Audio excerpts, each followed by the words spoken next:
Hey fish keepers, it's your everyday fish keeper here. Just want to tell you guys something that it actually just happened to me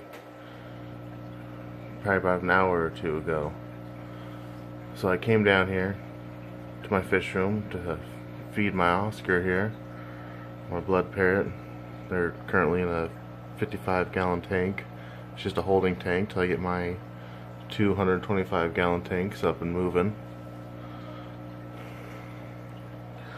Anyway, so I came down here, I went to feed him, and I don't know if it was something like the way I moved or what it was, but something had spooked him, and he darted across the tank.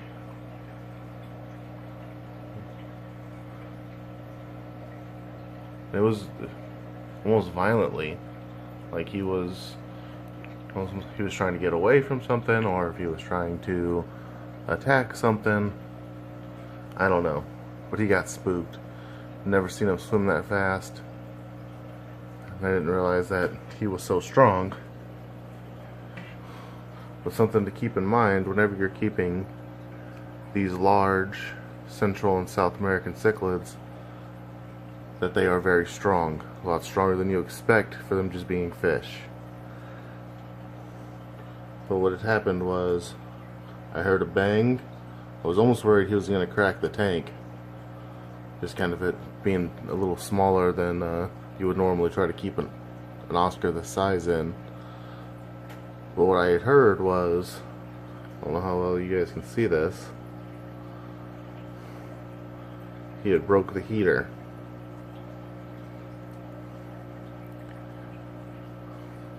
So immediately I unplugged it, obviously, for obvious reasons, and picked the glass up out of the tank.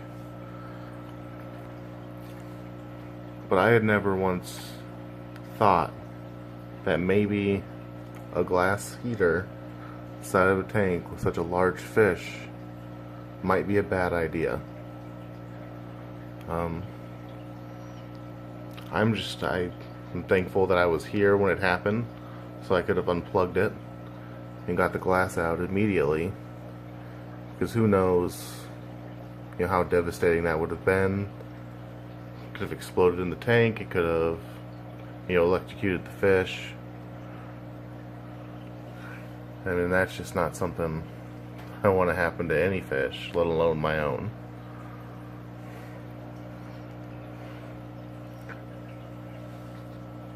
But something that I had learned through my experience of life. One of the reasons why you'll notice in most of my tanks I run 3 or 4 filters, because if one ever goes down, I'll have one that's already ready to go to replace it. So I pulled out my spare heater and hooked it up. It came with this plastic sheet to kind of protect the glass. So hopefully something like this doesn't happen again. So just keep in mind, whenever you're buying a heater for your fish tanks, especially with these large South America and Central American fish, that you buy heaters that either have, this plastic protective case, or they also sell the metal ones, and they all work just as well. There's no preference between, glass or metal.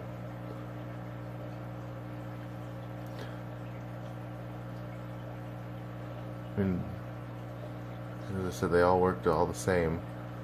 This is really something that people that have Oscars and tanks that are in their living rooms, or they have them as display tanks, if somebody else were to come up, spook your fish, or kids are banging on the glass because their parents aren't watching them, which is my biggest pet peeve when it comes to my fish tanks.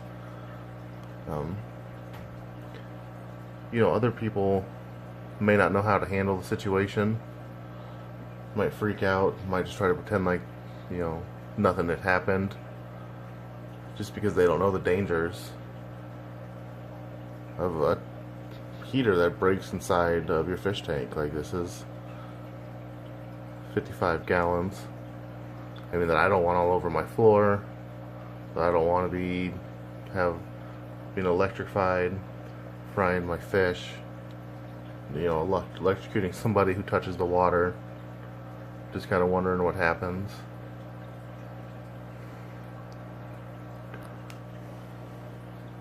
But I just wanted to make this video to show, not really to show anything, but, you know, to learn from other people's mistakes.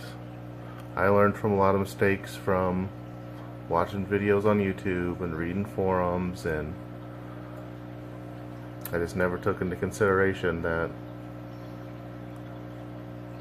a glass heater is probably not the best thing to have inside of a tank with large fish.